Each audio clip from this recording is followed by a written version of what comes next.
Buenas tardes. Vamos a comenzar con el tercer panel, que se va a tratar sobre consumo y tendencias. La moderadora va a ser la doctora Laura Antoine.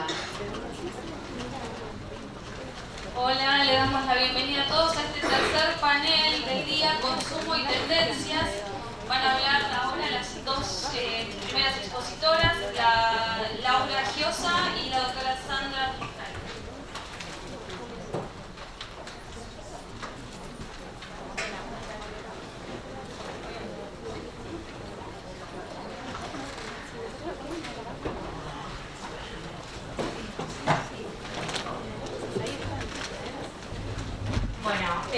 Buenas tardes a todos y a todas. Para mí es un honor estar frente a ustedes y compartir el panel con quienes me acompañan. La verdad, voy a hacer algunas aclaraciones para que sepan desde el lugar que voy a hablar. Más allá de, obviamente, agradecer a los organizadores y organizadoras la invitación a este evento. La aclaración que quería hacer es que yo vengo del derecho público, que no vengo del derecho privado, y que generalmente trabajo y me especializo y mis escritos tienen que ver con derechos humanos y perspectiva de género. Es decir, la cuestión de género la trabajo desde el derecho internacional de los derechos humanos. Frente a la invitación, lo primero que dije es de qué puedo llegar a hablar frente a un público tan calificado que conocen absolutamente todas las reglas y todas las normas que tiene este proyecto de ley de consumidor. Y en realidad, cuando me dijeron, no, la idea es que trabajemos la cuestión de género, el proyecto trabaja la cuestión de género, me entusiasmé por ese lugar a ver cómo hacíamos para relacionar consumo y género, y cómo desde el derecho internacional de los derechos humanos, a pesar de discutir o no discutir si los derechos de usuarios y consumidores son derechos humanos o no, más allá de eso, verlo transversalmente a través de lo que se conoce como la perspectiva de género. Y lo que me parece interesante es comenzar pensando, antes de trabajar en el proyecto en particular, o de hacer algunas consideraciones sobre el proyecto en particular, es comenzar a pensar desde dónde surge la obligación del Estado de comenzar a legislar y a modificar todas sus normas e incorporar como un criterio hermenéutico, como una pauta, una herramienta para trabajar la perspectiva de género. ¿Y qué es esto de la perspectiva de género? Uno podría decir que es algo que está de moda y que ahora a las feministas nos ha ocurrido que tenemos que empezar a releer el derecho con perspectiva de género y mirar el derecho, todas las normas del derecho, con perspectiva de género. Y la verdad que no. La verdad que es una obligación jurídica que surge de tratados de derechos humanos y que los estados, de a poco, porque les cuesta, así que muy lentamente empiezan a incorporar a todas sus normas. Hace poco se sancionó una norma para la protección de migrantes y refugiados y en su artículo 8 establece que se debe aplicar con perspectiva de género. Es una de las primeras normas que habla de incorporar la perspectiva de género como una herramienta de análisis frente a la aplicación del derecho en cualquier caso. Y como les decía, ¿de dónde viene la perspectiva de género? Porque es una obligación jurídica incorporar perspectiva de género a la nueva lectura de todas las áreas del derecho. En realidad, los derechos humanos, y no los voy a aburrir tanto con esto, pero cuando nacen los derechos humanos, en un primer momento hablaban de que todos éramos iguales ante la ley, todos éramos iguales en dignidad y derecho, hasta que todas, nos dimos cuenta que dentro de ese todos, dentro de esa abstracción jurídica, no estábamos incluidas. Y muchos movimientos feministas lucharon para tener lo que hoy se conoce como la Convención para la Eliminación de todas formas de discriminación contra la mujer, que fue adoptado su texto en el año 1979. En esa convención se hablaba que no solo todos éramos iguales ante la ley, que todos teníamos los mismos derechos, sino que había cuestiones que seguían marcando la desigualdad estructural existente entre hombres y mujeres, sin aún hablar del colectivo LGTBIQ como se hace en la actualidad. Y en esa convención, los estados, cuando la adoptan, cuando la firman y la ratifican, se obligan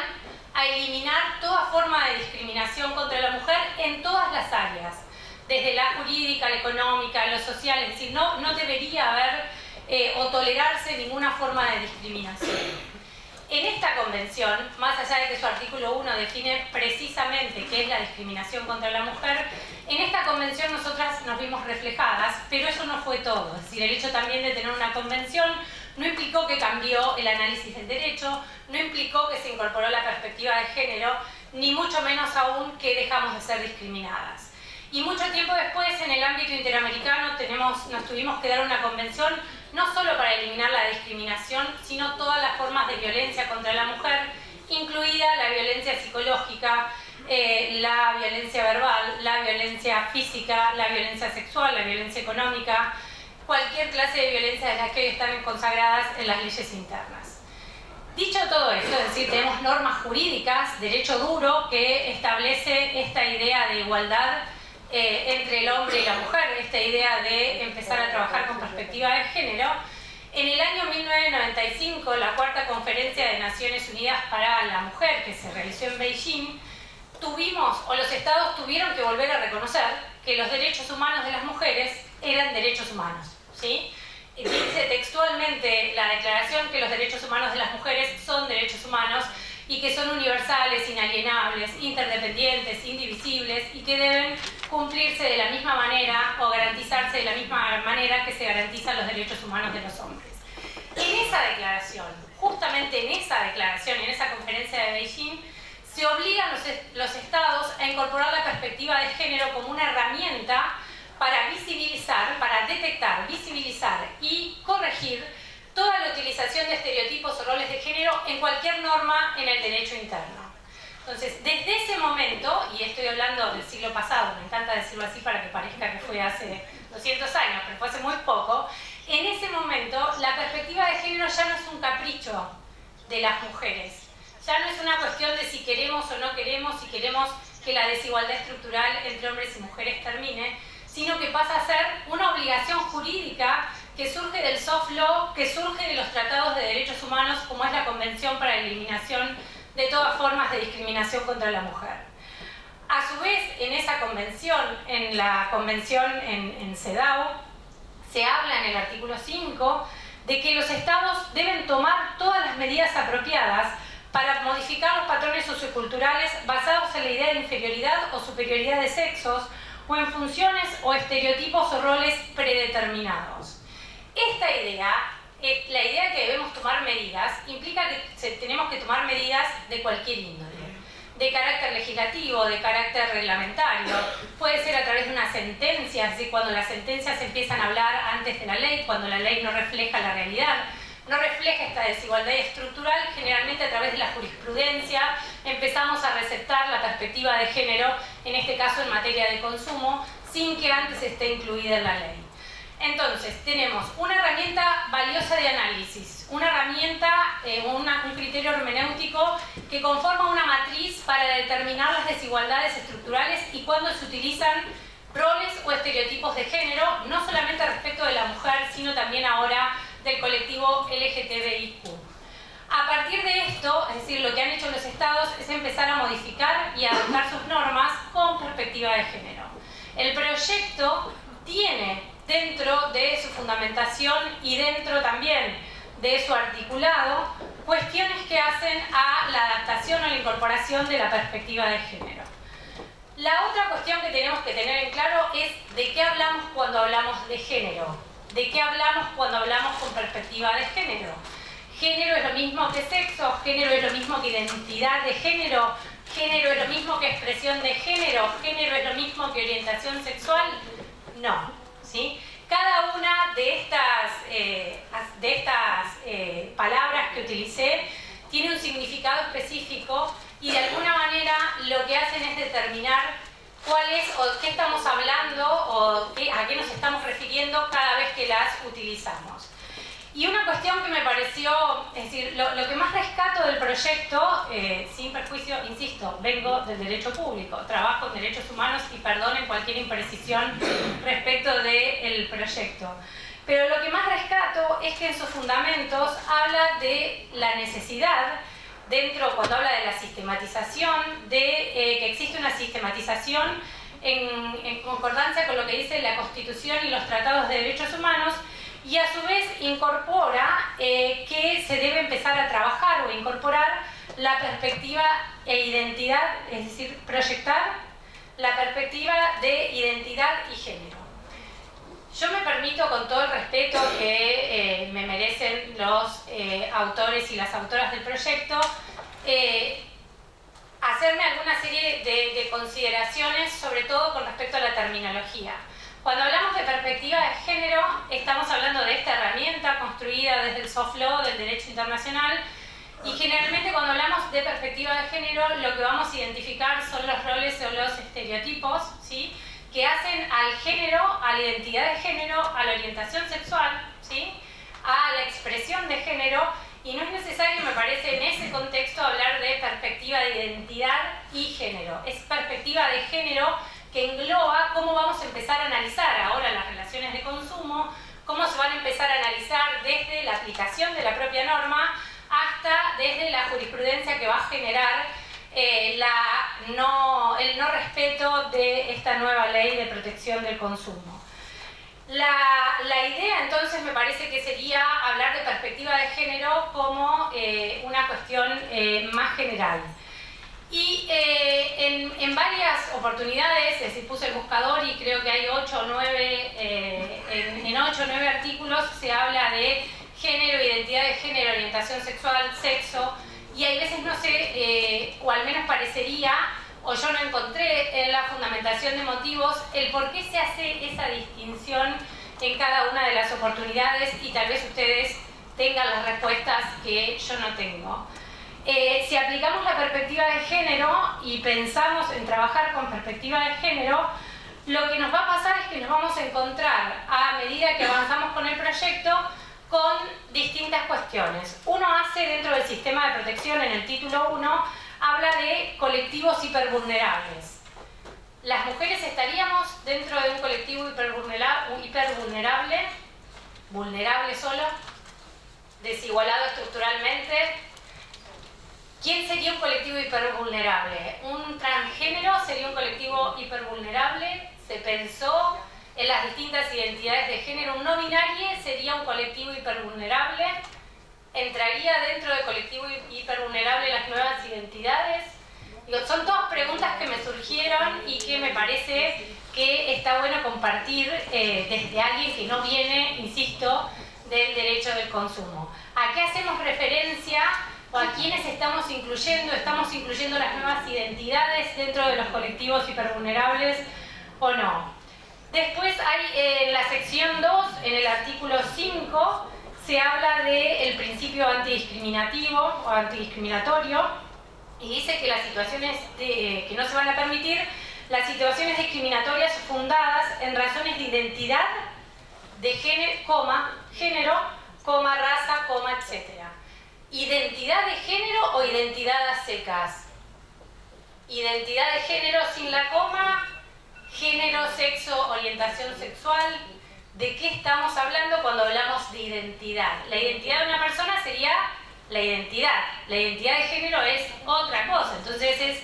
género, identidad de género. ¿Sí? ¿A qué queremos hacer referencia cuando hablamos de que se está discriminando o no, o se viola el principio de antidiscriminación? Cuando hablamos de prácticas abusivas, en el artículo 21, se dice que no se puede establecer diferencias por razones de raza, etnia, género y orientación sexual. Y acá desapareció identidad. Ahora tenemos nada más que género y orientación sexual. Género, estamos haciendo referencia de manera amplia a todo lo que conforma el género, esta idea de constructo social donde se refleja la masculinidad y la feminidad, y en algunos estados, en muy pocos estados, en Bangladesh hay terceros géneros, sino después las identidades de género son tantas como las que podemos construir. ¿A qué estamos haciendo referencia cuando hablamos de género y no específicamente de identidad? O hablamos de género y dentro de género consideramos que están todas incorporadas. La otra cuestión específicamente que tiene que ver con género es cuando hablamos de publicidad. Y ahí, cuando hablamos en el capítulo 4 de publicidad, se dice, o cuando se habla en el 45 de la publicidad abusiva, se habla de que no se va a permitir la publicidad que atente contra la salud de los niños, niñas y adolescentes, la identidad de género, orientación sexual no. Solamente identidad. Si vamos a hablar expresión de género tampoco, nos está faltando expresión de género que no esté incluida en ninguna de las acepciones o de las categorías por las cuales no se puede discriminar, por las cuales no puede haber una publicidad que sea abusiva, estas que se conocen como categorías sospechosas, ¿sí? Estas categorías sospechosas hay veces terminan en algún punto, por razones que desconozco, seguramente tienen un fundamento, no terminan de estar coordinadas o sistematizadas. Y en el artículo 45, también con el control de contenido, dice que se tendrán por no convenidas las cláusulas que de alguna manera posibiliten o instiguen o infrinjan reglas y principios que protegen la identidad de géneros y los bienes ambientales o culturales. Acá los niños y niñas se fueron también. Nos quedamos con la identidad de género. Para volver o para intentar echar luz, es decir, desconozco los fundamentos porque cuando leí todo el proyecto y traté de leer todo lo más que pude antes de llegar acá para entender el por qué estaba establecido de esta manera, no encontré muchas respuestas. Yo estoy convencida de que las hay. Lo primero que me parece que cuando hablamos de reglas o pautas de interpretación en la fundamentación de motivo, sí tenemos que sacar perspectiva de identidad y género. Decir perspectiva de género me parece que es la herramienta que está aceptada desde el Derecho Internacional de los Derechos Humanos y es la herramienta que se ha incorporado en el ámbito interno de nuestro Estado para empezar a modificar y a releer las normas con perspectiva de género. Vuelvo a tratar de aclarar las cosas. No se puede discriminar, es decir, cuáles son consideradas categorías sospechosas dentro de los estándares de derechos humanos que debemos cumplir. El sexo es una de las categorías sospechosas. El género es una categoría sospechosa. La orientación sexual es una categoría sospechosa. La identidad de género es una categoría sospechosa. Y la expresión de género que puede coincidir o no con el género autopercibido. Entonces hay varias cuestiones y hay varias categorías que son muy específicas y que están determinadas específicamente en normas que hacen, como pueden ser los principios de la Carta, como pueden ser la opinión consultiva número 24 del año 2017 de la Corte Interamericana de Derechos Humanos,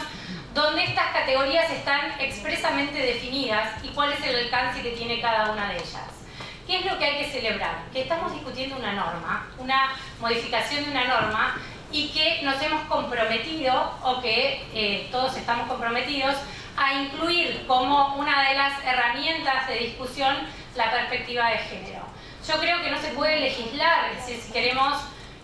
un Estado que cumpla con las mandas que surgen de las convenciones específicamente que hacen a la discriminación estructural, no se puede legislar sin perspectiva de género. El proyecto de ley tiene perspectiva de género, el proyecto tiene abundantes referencias al género y a la identidad de género. Tal vez lo que de alguna manera me parece que sería más adecuado es establecer específicamente las categorías que tenemos para no poder discriminar. Ese era mi aporte nada más desde el Derecho Internacional de los Derechos Humanos. Insisto, agradezco enormemente la invitación, pido disculpas por las no precisiones que pueda tener respecto del derecho de consumo y celebro enormemente que la comisión que elaboró el proyecto haya entendido que tenemos una obligación y una manda convencional que es incorporar la perspectiva de género para eliminar la desigualdad estructural de hombres y del colectivo LGTBIQ+, que aún están más discriminados y más vulnerados que nosotras las mujeres. Muchas gracias. Las gracias a la doctora Fiosa y siguiendo el mismo panel con el título Género y Protección del Consumidor, sigue la doctora Sandra.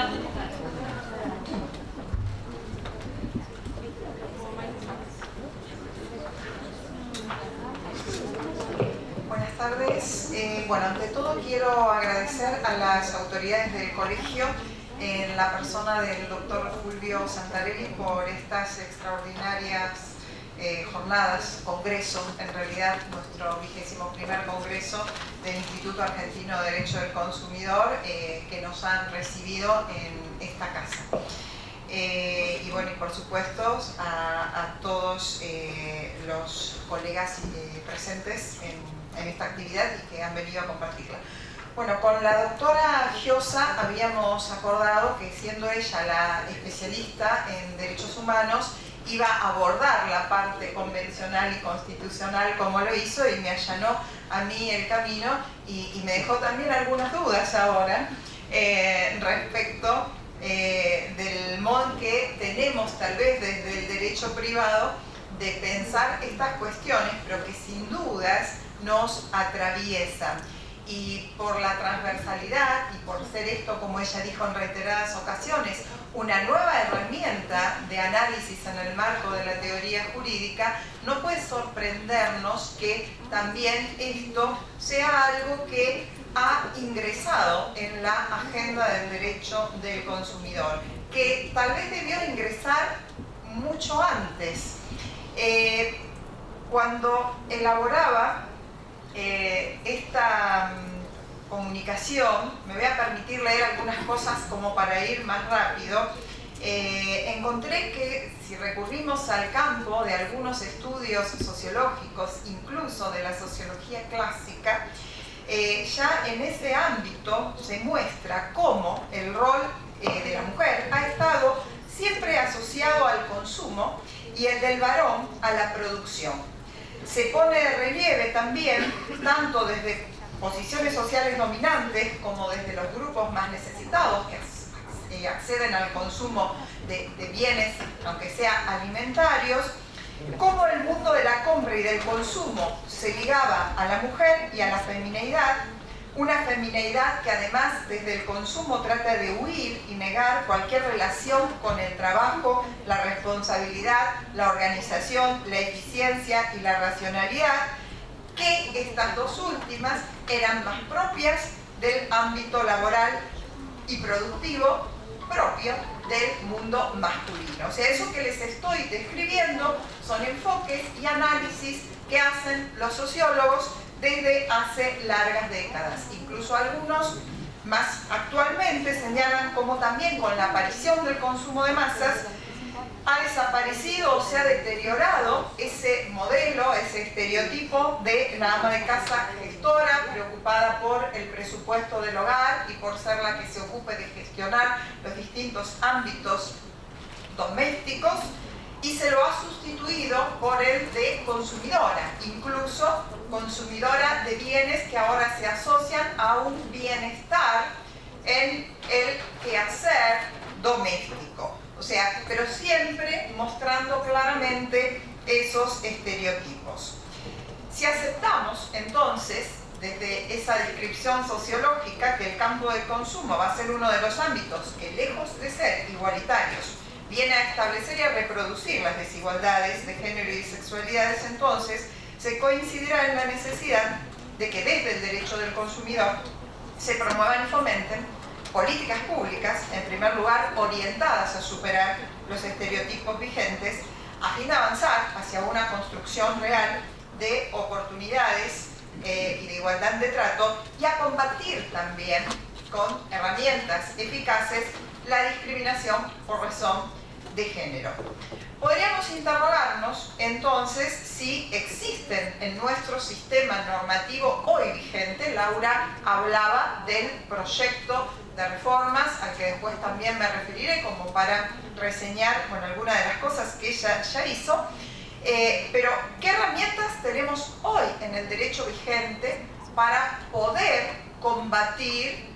esta discriminación que también puede darse por razones de género en el ámbito de las relaciones de consumo? Vamos a tratar de verlo desde distintos supuestos o prácticas que pueden diferenciarse. Por supuesto que mi respuesta va a ser afirmativa. Sí, existen herramientas, existían, si entendemos que el derecho del consumidor se construye no solo desde normas que surgen de la Ley 24240 y del Código Civil y Comercial, sino que también se integran por todo ese bagaje de derechos humanos reconocidos en los tratados internacionales y en la Constitución, y que también desde allí van a permear al derecho infraconstitucional. Laura reseñó muy bien las convenciones que nos generan la obligación de asumir la perspectiva de género, que generan obligación al Estado de adoptar políticas y herramientas que sean eficaces para desterrar estos comportamientos discriminatorios, pero también desde el derecho del consumidor lo que nos interesa es señalar cómo esas obligaciones, en definitiva la obligación de respetar la dignidad humana, y la mujer es uno de esos seres que integran el conjunto o el segmento de humanidad. Entonces, cómo desde ese reconocimiento de los derechos humanos hay una proyección a las relaciones entre privados, a las relaciones entre particulares. Entonces, no es el Estado solo el obligado a adoptar políticas para remover y erradicar cualquier discriminación contra la mujer, sino que también tenemos que analizar las relaciones de consumo como relaciones entre particulares que nos obligan a superar estos problemas. Por supuesto que, más allá de todo ese bagaje convencional al que Laura refería, tenemos leyes que han aceptado esas distintas convenciones, entre ellas la ley 26485 de protección integral de la mujer y erradicación de la violencia. Allí hay elementos que son tomados directamente de los tratados internacionales que tienen que iluminarnos a nosotros en la construcción de las soluciones que demos desde el derecho del consumidor a partir de las normas a las que luego me voy a referir. Fíjense cómo en esa ley, para tomar, por ejemplo, algo que vamos a ver puede darse en muchas prácticas de mercado que van a ser discriminatorias por razones de género, allí se define la violencia simbólica, una de las tantas formas de violencia que enuncia la ley, como la que a través de patrones estereotipados, mensajes, valores, íconos o signos transmita y reproduzca dominación, desigualdad y discriminación en las relaciones sociales, naturalizando la subordinación de la mujer en la sociedad. Recuerden esto para cuando hablemos de la publicidad abusiva por razón de discriminación de género. Por otro lado, también la ley 26743, que establece el derecho a la identidad de género, contiene algunas precisiones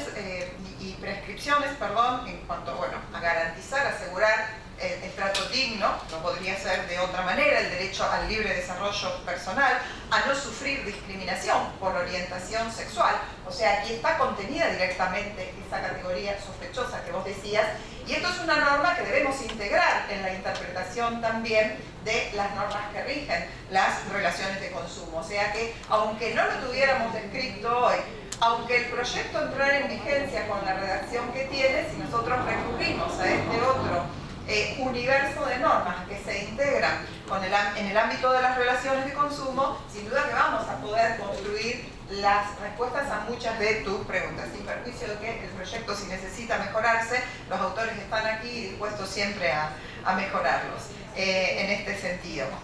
Entonces, también esa ley, por ejemplo, menciono la identidad de género, hace referencia, puede tener un impacto, estas cosas que mencionaba, directo, si lo pensamos desde el enfoque de los contratos de servicios educativos y de los contratos de servicios de salud, incluso cuando directamente declara incluidos dentro del programa médico obligatorio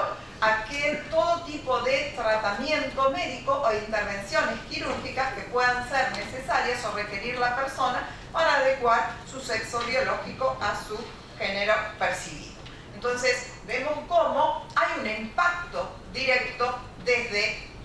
el ámbito o el plano constitucional convencional, pasando por estas leyes que receptan esos derechos reconocidos en el plano constitucional y los podemos trasladar directamente al ámbito de las relaciones de consumo. Vamos a algunas herramientas que van a poder darnos respuestas a determinadas prácticas que hoy son frecuentes y observables también en el mercado.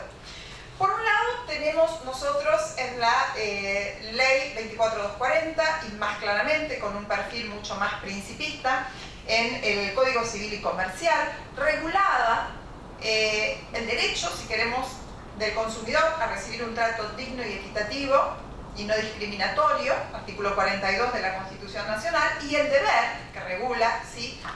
Las leyes y el Código Civil y Comercial, del proveedor a dar un trato digno y un trato no discriminatorio. En el artículo 1094 el primero, en el artículo 1098 el segundo. O sea, 1098 prohíbe todo tipo de práctica discriminatoria. Dice simplemente contraria a la garantía de igualdad, sin establecer categorías sospechosas. Si lo hace ahora, el artículo paralelo, el 21 creo que es, si no recuerdo mal, del proyecto de ley, incorporando además las categorías que pueden dar causa a la discriminación. Siempre hemos dicho que se trata de normas principistas con una clara base o enclave constitucional y convencional, esa obligación de trato digno y de trato no discriminatorio, y también siempre hemos entendido que en ese modo amplio de prohibir la discriminación prohíbe claramente, entre otras cuestiones o razones, la discriminación por género o la discriminación basada en orientación, en la orientación sexual de la persona. En ese escenario de las prácticas, por supuesto que va a quedar comprendida la publicidad, a la que inmediatamente me voy a referir de un modo más específico. Pero fíjense cómo tenemos algunos precedentes jurisprudenciales que acogen todo este bagaje de derechos convencionales y constitucionales y funcionalmente el derecho a la no discriminación, teniendo en cuenta que ese trato discriminatorio por razón de género puede darse no solo al tiempo de tener que acceder a un bien o servicio y poner en cuestionamiento aspectos como pueden ser el legítimo ejercicio o ya no tan legítimo del derecho de admisión, muy frecuente en algunos ámbitos contractuales. Piensen que también ya hace años en el ámbito de la Unión Europea existen directivas que procuran combatir la discriminación por razones de género en el acceso a bienes y servicios públicos. Nosotros estamos planteando ahora esto a partir de nuevas normas del Código Civil y Comercial, y el proyecto de ley incorpora esa perspectiva de una manera más marcada y más amplia. Yo les refería a un precedente interesante donde la discriminación ya se dio no en el momento de acceso al bien o al servicio, sino estando contratado el servicio a través de comercio electrónico, se le negó a una pareja del mismo sexo el ingreso a un hotel que ya había sido reservado y pagado, invocando un vetusto decreto de la provincia de Buenos Aires que decía que solo se permitía el alojamiento de personas, de parejas heterosexuales. Y ya había pasado, mientras tanto, en el país la ley de matrimonio igualitario, o sea, alguien que se quedó más que en el siglo pasado. Entonces, fíjense cómo eso claramente se mostraba como una práctica discriminatoria ejercida al tiempo de cumplimiento del contrato, y los jueces no tuvieron ningún reparo en reconocerlo como tal y en admitir la indemnización de daños y imponer además daños punitivos a ese proveedor por esa conducta discriminatoria. En alguna línea también, en el 17º Congreso Argentino de Derecho del Consumidor y primer encuentro de profesores de Derecho del Consumidor que celebramos en Mar del Plata, en la comisión que abordó la problemática de prácticas y cláusulas abusivas, se había coincidido allí en una declaración, en una recomendación, donde se señalaba que el supuesto de prácticas abusivas constituye un trato discriminatorio, esto porque el artículo 1098 lo enuncia en general, pero que en ese marco también se debía considerar como trato discriminatorio las diferencias de precios basadas en cuestiones de género. O sea, ya había toda una línea general marcada, y ahora esto también se va a vincular con otras de las prácticas a las que luego voy a referir, que es el llamado impuesto rosa o pintas. Ahora, pasando a la publicidad, o sea, ya una práctica muy concreta, permitida, pero a la que el derecho, y sobre todo el derecho del consumidor, le pone ciertos límites porque reconoce que puede haber publicidad abusiva. Esto no estaba claramente planteado en la Ley 24.240, aparece sí ahora enunciado en el Código Civil y Comercial, en el artículo 1101, con alguna regulación de sus efectos en el 1102. Pero fíjense también cómo, desde esos estudios sociológicos que les mencionaba antes, muchos trabajos se ocupan de mostrar claramente cómo se puede producir la discriminación por razón de género en el ámbito de la publicidad. O sea, señalan los sociólogos que la publicidad no ha hecho otra cosa que mostrar los estereotipos sociales de división sexual del trabajo y reforzar el imaginario existente. Es harto frecuente que anuncios publicitarios reproduzcan tópicos, estereotipos, roles culturales y sociales que promueven o sostienen la desigualdad de género, incurriendo claramente en publicidad abusiva por su carácter discriminatorio. Pueden encuadrar en esa categoría aquellos mensajes que se valen del uso de imágenes degradantes para la mujer, que recurren a la cosificación de la misma, que incitan a la violencia, con absoluta desconexión de las reales características del bien o del servicio. Y estamos a veces tan familiarizados con ese tipo de mensajes publicitarios que ni siquiera percibimos el sesgo discriminatorio que tienen. Fíjense que algunos señalan que pueden ponderarse distintos elementos para valorar ese carácter discriminatorio por cuestión de género de un mensaje publicitario. Entre otros factores, frivolizar o justificar comportamientos o actitudes que impliquen alguna forma de violencia contra las mujeres, situarlas en posiciones de subordinación e inferioridad, menospreciar o ridiculizar las actividades o valores atribuidos a las mujeres, contraponer la superioridad de los masculinos o femeninos, utilizarla como un mero objeto sexual al servicio de los deseos del varón, recurrir a imágenes del cuerpo femenino cuando nada tienen que ver con el objeto que se promociona, fomentar modelos de belleza asociados como los que se asocian habitualmente a la delgadez, el éxito profesional vinculado a esa belleza, incluso a veces estableciendo patrones que pueden ser contraproducentes para la salud. O sugerir también que determinadas actividades generalmente vinculadas con el éxito profesional o capacidades para determinados ejercicios profesionales están reservados a hombres y las mujeres no seríamos aptas para alcanzarlos o ejercerlas. Incluso muchas veces esta publicidad inicia a generar esos estereotipos ya desde la promoción de artículos como los juguetes. De hecho, ha habido algunos precedentes, no llegaron a estrados judiciales porque retiraron las campañas antes, ante las quejas en los organismos autorregulativos que tienen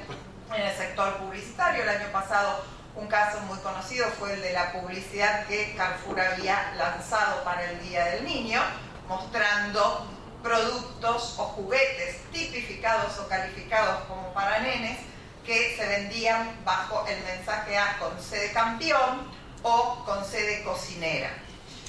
Aunque muchos grandes chefs sean hombres hoy. Entonces, bueno, vayamos cambiando el paradigma. Entonces, disculpe, 3 minutos más. Gracias.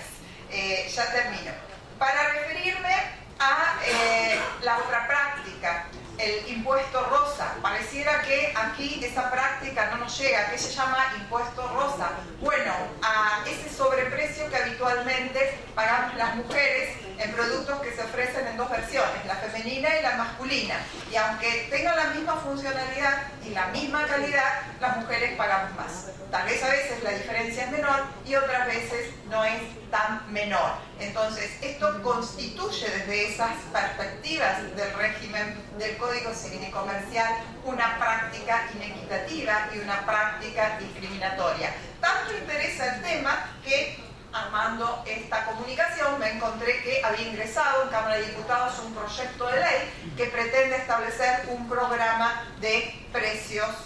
no discriminatorios, de precios igualitarios, basado en prohibir estas distinciones de precios por razones de género, obligando al Estado a celebrar convenios con los proveedores, a concientizar de alguna manera sobre esta problemática. Refiriéndome rápidamente al proyecto, celebro que el proyecto en distintas disposiciones considere la perspectiva de género, la introduzca directamente de plano en el derecho del consumidor. Lo hace a través de distintas normas. En primer lugar, pongo de relieve el inciso 10 del artículo quinto, donde se consagra el principio discriminatorio. Es cierto, allí enuncia algunas categorías sospechosas, pero incluye al género entre esas categorías. En el artículo 21, cuando establece también la prohibición de trato discriminatorio o no digno, enuncia distintas categorías, y como categoría de cierre está el respeto a la dignidad. Así que yo te respondería, Laura, que si uno mira, más allá de que se puedan precisar las categorías, que la categoría de cierre es cualquier práctica que por discriminatoria termina siendo contraria, como lo es toda práctica discriminatoria, a la dignidad humana, creo que ese siempre va a ser el patrón o la directriz con la cual medir. El artículo 26, Laura lo reseñó, establece como práctica especialmente abusiva el desplegar conductas que de modo directo o indirecto estereotipen, promuevan o estimulen patrones socioculturales sustentados sobre la desigualdad de género y las relaciones de poder sobre las mujeres. Como hay una prohibición también general de no discriminar, entiendo que si la discriminación se basara en cuestiones de orientación o elección sexual, también habría allí una práctica discriminatoria. Lo mismo puede pensarse respecto de las cláusulas abusivas. Y respecto del hecho de que el proyecto, hoy ya proyecto, contempla la especial protección a las situaciones de hipervulnerabilidad o de vulnerabilidad agravada,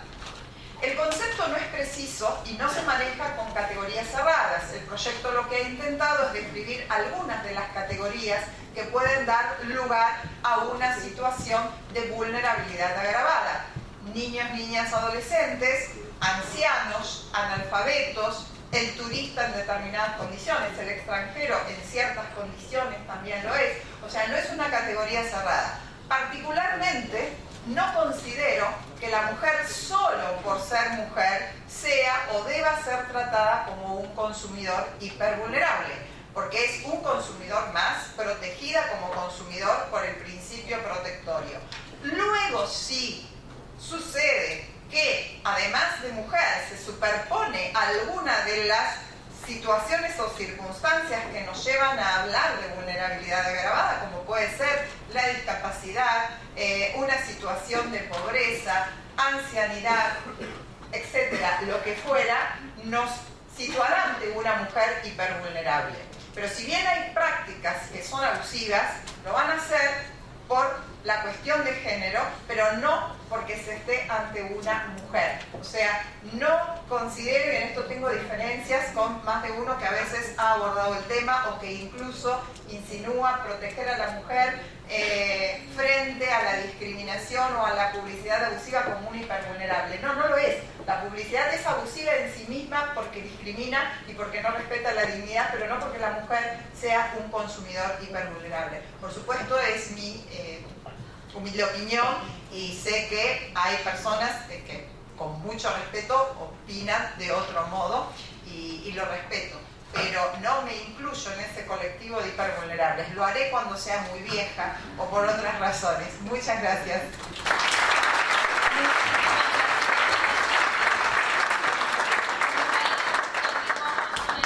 Con el título La salud como consumo, la curación como producto, de la doctora Sandra Yersua.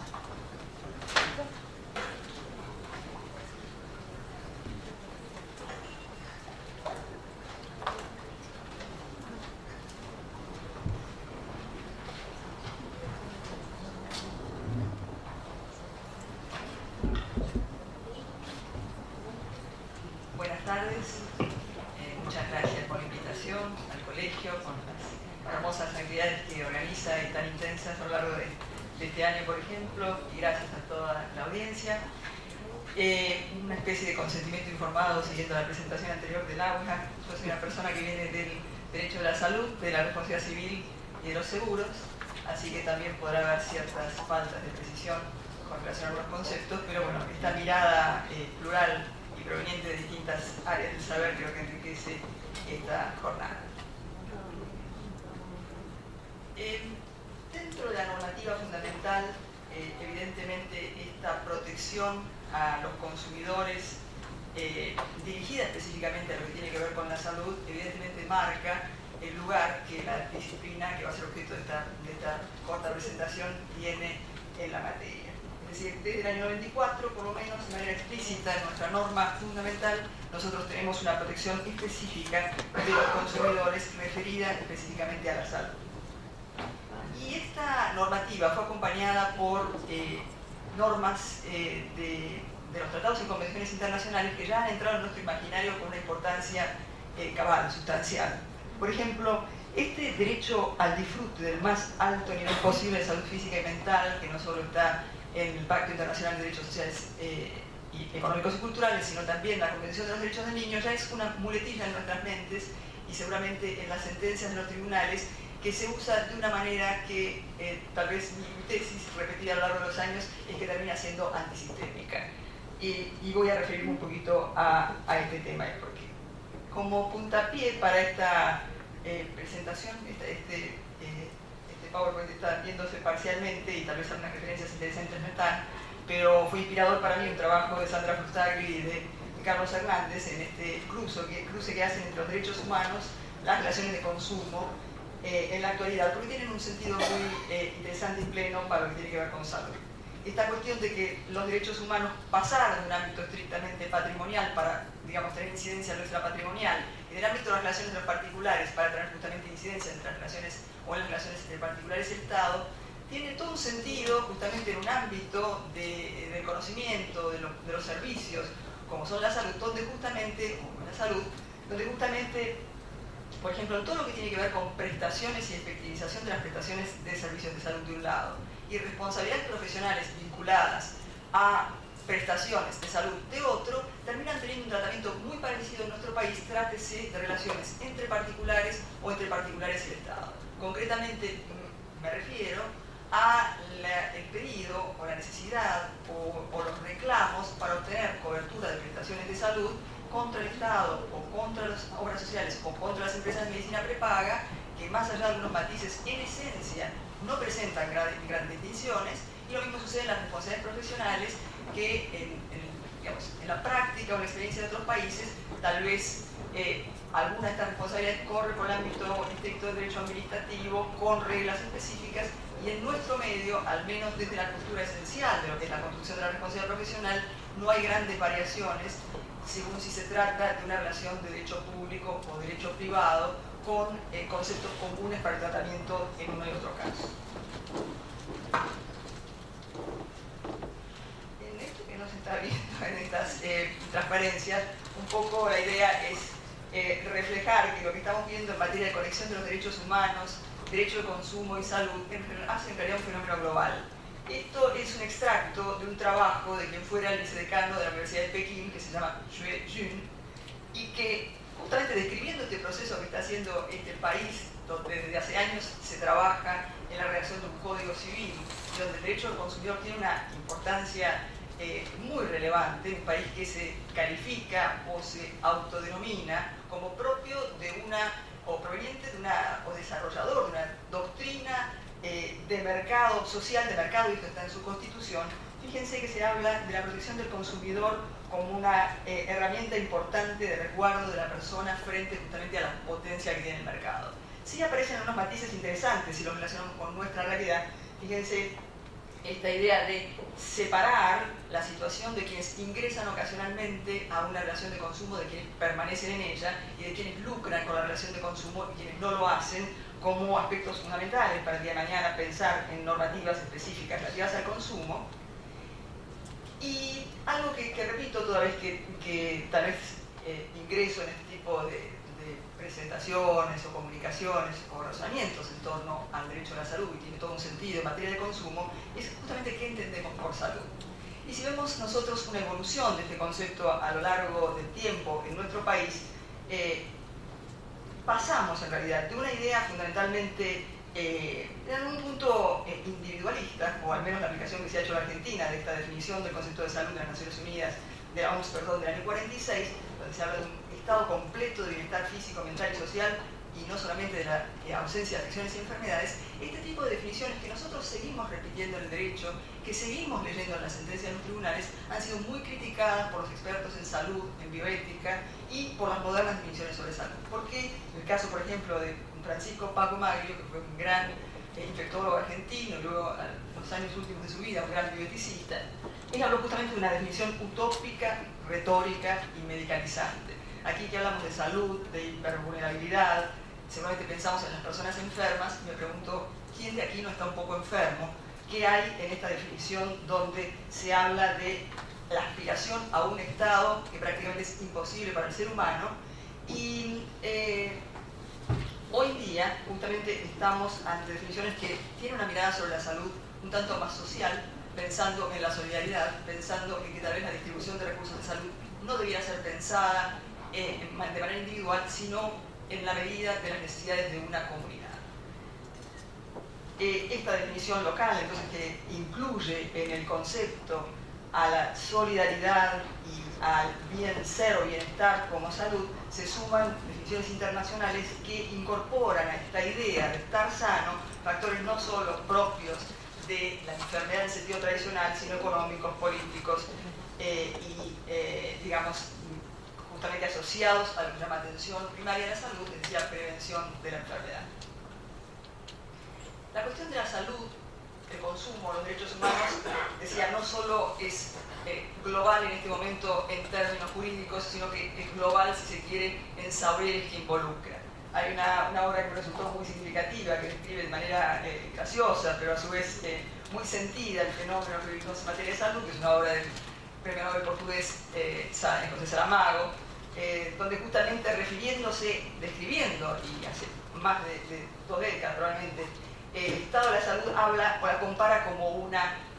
verdadera situación de embotellamiento, el tránsito aquella a la cual nosotros asistimos en las instituciones de salud. Habla un embotellamiento como el de los coches, esta idea de pacientes que se ingresan, internan y salen de las instituciones de salud, y concluye finalmente diciendo la solución no va a ser jurídica, no va a ser económica, la resolución de estos problemas tiene que ser de algún modo política, esta salida de la situación en la que nos coloca la salud actual con el avance de la ciencia y la tecnología. Otro profesional destacado clínico argentino, el doctor Alberto Agres, que también en los últimos años de su vida se dedicó a las cuestiones vinculadas a la ética en medicina, destacó mucho la, digamos, insustentabilidad de la salud como servicio en la actualidad, concepto muy asociado tal vez a las reglas generales y a los principios que se plantean en materia de derecho del consumidor, justamente porque el avance de esa ciencia y tecnología propone y coloca a disposición de los individuos justamente bienes y servicios que resultan imposibles de ser sostenidos por un sistema si pensamos en la definición de la OMS en materia de salud. Sandra hablaba, justamente pensando en no discriminación, de la situación de las intervenciones de cambio de sexo, perdón, si algo hay también impropio en mi terminología, y pensar en un país donde tenemos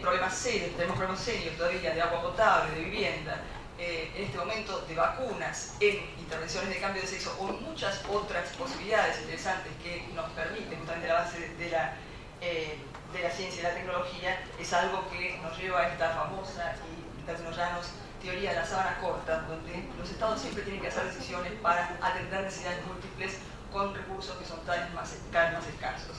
tensados en nuestro medio, o sea, globalmente por este avance, como decía, de la tecnología en materia de salud, y localmente por tiempo, justamente donde sentimos una crisis muy importante en el sector de salud, muy similar a la de la década o a la de 2001, y donde tal vez debamos esperar a corto plazo situaciones muy críticas que tal vez no son o no se llevan bien de la mano con estos avances y estas posibilidades de acceder individualmente a esta idea del máximo nivel de salud.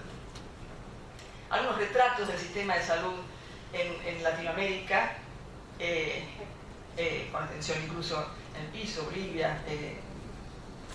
Colombia, la Argentina también, un sistema muy desigual, con alto nivel en los hospitales públicos, no de hotelería, pero seguramente de salud pública. Y si bien siempre recordamos esta frase tan presente, como decían todos los reclamos en materia de salud, que se expresan en términos de tenemos derecho al acceso al máximo nivel de salud,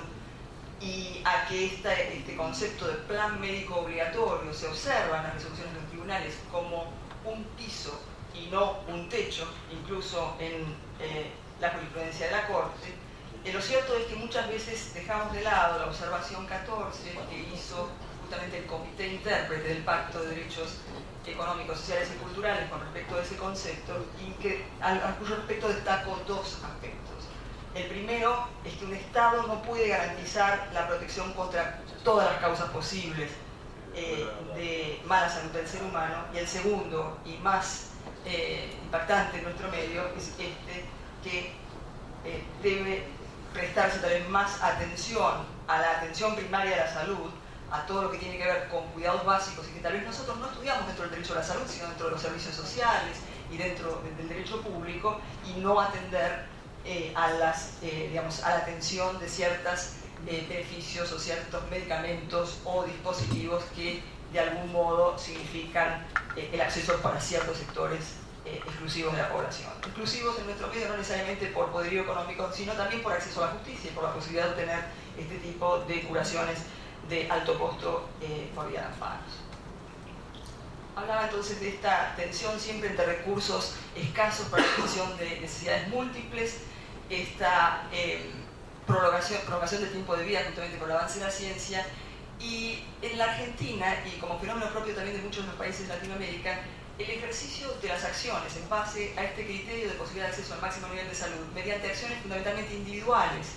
que se concretan mediante recursos de amparo, acciones preventivas, acciones sumarísimas, en definitiva y al final del camino pareciera que terminan de algún modo contribuyendo a un sistema de salud debilitado. Hoy cuando en las muy interesantes disertaciones previas, por ejemplo, hablando de un tema determinado, aparecieron otros criterios relevantes en el estudio de cada uno de nuestros enfoques del derecho del consumidor, el mercado por un lado, la tecnología por otro, el consumidor débil o las personas no débiles de las relaciones de consumo. Realmente después de mucho, transcurrir por este tema, los sistemas de salud, especialmente los de Latinoamérica, aparecen como nuevos sujetos débiles de estas relaciones de consumo, y muchas veces tensados por esta especie de coadministración de los servicios de salud que se da desde los distintos poderes del Estado. Es decir, la típica acción individual con el fin del reconocimiento de un derecho fundamental, que muchas veces trae detrás de ella la redacción de una norma o el diseño de una política pública, cuando constantemente, diariamente, se presenta ante los tribunales bajo la forma de una acción individual y por esta coadministración de servicios sin la mirada del sistema como un todo, termina debilitando mucho los sistemas, y este es un fenómeno de nuestros países de Latinoamérica. Y esto, por supuesto, que no es siempre así. Miguel Ángel Ciro Caldani lo dice muy bien: ni todo ni nada, ni totalmente individual ni totalmente social el funcionamiento del sistema. Y en estas acciones individuales, por ejemplo, aparecen valiosos recursos, una acción colectiva muy reciente, donde ante esta crisis que existe en el sistema de vacunación, se pide justamente un informe por vía de acción de amparo con respecto al porqué de la cesación de una vacuna de tal importancia como la vacuna antimeningocócica para niños, y aparentemente, por lo menos por lo que se lee en las noticias, inmediatamente después la compra de una cantidad de dosis sustancial para proceder a este tipo de práctica, que, como se ha dicho reiteradamente, la vacunación después del agua potable sería la medida más de salud pública más valiosa que tiene la humanidad en términos de costo bajo y prevención de enfermedades con una baja importantísima en la mortalidad y morbilidad de personas. Pero en la otra cara de la moneda, abajo están todas las referencias y esto queda por si a alguien le interesan, así como hablamos de acciones, que justamente acciones ante la justicia que vienen a modificar, a intentar mejorar un sistema de salud, digamos, de una manera muy interesante y muy valiosa socialmente. De otro lado, también tenemos, por ejemplo, en acciones individuales, el pedido de tratamientos experimentales con fundamentos a veces llamativos, el derecho de la esperanza de la mejora de salud, la convicción del enfermo o incluso del médico tratante en el sentido que un tratamiento es lo más valioso, o la convicción judicial sobre la actitud del tratamiento experimental, olvidándose todos los pasos que a partir del Código de Nuremberg y la Declaración de Helsinki justamente se elaboraron con detalle para evitar que justamente la humanidad tuviera que pasar nuevamente por un fenómeno como el ocurrido durante el nazismo con la experimentación con personas hipervulnerables. O sea, la aparición de este tipo de fundamentos para consagrar la cobertura de tratamientos experimentales sin que estos hayan pasado por los pasos suficientes para que esto justamente garantice, digamos, la atención de la integridad, la salud y la dignidad de los sujetos examinados, se muestra como contracara, en el sentido de el financiamiento otorgado por los tribunales en estos casos, como contracara lo que puede ser una medida valiosa de, digamos, atención individual de prestación de servicios de salud a nivel individual. Máxime cuando, nueva cita, este es el caso Buñez de la Corte Suprema de Justicia de la Nación, el máximo Tribunal de la Nación dijo específicamente que no había una obligación de las organizadoras o de las proveedoras o financiadoras de sistemas de salud de atender este tipo de coberturas justamente a tenor del significado de, o lo que significan las coberturas. También es interesante ver cuando uno se hace todos estos planteos en torno a prestación de servicios de salud, suficiencia de recursos y a qué tipo de recursos tienen que atender el Estado en este tipo de casos, qué ha sucedido en la consideración del financiamiento de estos recursos en la política judicial. Una conferencia muy interesante que dio el doctor Horacio Corti, que es un experto en el cruce entre los derechos humanos y el derecho tributario en la Facultad de Derecho el año pasado. Le habíamos preguntado justamente qué veía en la jurisprudencia del máximo tribunal en torno al financiamiento de estos derechos humanos que justamente significaban impactos en el presupuesto del Estado, pero sin embargo, digamos, había razones en algunos casos para hacer por ellos o no. Y justamente comentó que en los casos de acceso a la vivienda había consideraciones de los tribunales, y especialmente el máximo tribunal de la Nación, en torno a cómo se obtenían esos recursos para brindar acceso a la vivienda a personas que no lo tenían. En cambio, los argumentos que generalmente se habían dado en casos que llegaron a la Corte Suprema de la Nación, de orden presupuestario para la atención de los reclamos que se hacían a título individual, no habían sido atendidos en esta jurisprudencia. O sea, esto habla tal vez de una orfandad en esta consideración de qué límites o en qué medida ciertos recursos deben ser concedidos por vía del Poder Judicial para justamente intentar un sistema equilibrado y sano. También es interesante como referencia para ver qué tratamiento se da a esta cuestión en otros países del mundo, justamente porque hablamos de una cuestión global. En la conferencia sobre biomedicina y derecho que tuvo el año pasado en la ciudad de Rovaniemi, en Laponia, esta es una presentación de una profesora noruega, justamente hablando del sistema noruego de salud, y en estas cuestiones que nosotros nos preguntamos o siempre mencionamos, entre esta idea de derecho a disfrutar el máximo nivel de salud como un argumento propio del derecho de los derechos humanos y el derecho a la igualdad de acceso, en nuestro país tal vez estamos mucho más acostumbrados a pensar la salud en términos de este segundo principio, el derecho al acceso al máximo nivel de salud que cada uno de nosotros tendría. Y los estados tal vez cuyos sistemas de salud admiramos justamente por este acceso equitativo y posibilidad de protección de los más altos niveles, la igualdad de acceso en todo caso es el máximo valor, y en todo caso se preguntan de qué modo conservar el estado de bienestar ante la atención y el interés que existe en la protección de los derechos humanos, particularmente el derecho humano a la salud. Para terminar, estamos pensando, siempre que hablamos de salud, en un bien público y de incidencia colectiva. Las normas básicas de defensa del consumidor, concretamente las que hacen a evitar una publicidad engañosa, las que hacen un tratamiento digno y equitativo, y al deber de información, evidentemente son valores a conservar, a proteger, a perseguir en cada una de las acciones que se refieren a la provisión de servicios de salud. Hay límites a estos ejercicios o este ejercicio que se hace, como insisto, individualmente. La sustentabilidad del sistema en materia de consumo hace a normas positivas expresas vigentes tanto en nuestro Código Civil Comercial de la Nación como en los proyectos de reforma y normas específicas, pero se impone, o si alguien pudiera, o desde mi mirada, acaso qué podría hacerse para mejorar este estado de cosas a lo largo de esta ponencia, también pensar una mirada sistémica que necesariamente exige algún tipo de coordinador o de coordinación entre el Poder Judicial con el Ejecutivo y el Legislativo, toda vez que se piensa en un sistema un poco más sano de prestación de servicios de salud. Se habló mucho tiempo y se diseñó una agencia nacional de la ACNET de nuevas tecnologías para que justamente hubiera un organismo que pudiera valorar los nuevos medicamentos y las nuevas tecnologías, no solo desde el punto de vista jurídico, sino también social, también desde el punto de vista, digamos, económico, desde el punto de vista de los derechos humanos. Aún no ha tenido, no se ha podido lograr esta iniciativa y mientras tanto sigue esta anárquica, tal vez, este anárquico abordaje del sistema de salud, y pensar también un balance entre los derechos humanos y la equidad en la distribución, que justamente entre estas disyuntivas, agua potable, medicamentos de última generación, vacunas del calendario nacional con tratamientos experimentales, permita a quienes justamente actúan en cualquier tipo de práctica que hacen a la concesión de servicios de salud algún tipo de balance y algún tipo de posibilidad de mirada sobre el todo y no solamente del caso individual que es llevado al trámite de los tribunales. Desde el punto de vista procesal, tal vez la consulta a organismos especializados, la no sola consideración de una prescripción médica, que muy poca valor tiene, por ejemplo, para causas de mala praxis, pero un valor esencial tiene para acciones de amparo, la consulta a otros organismos o, digamos, la intervención de expertos para valorar realmente cuándo un tratamiento es no solo individualmente posible, sino también es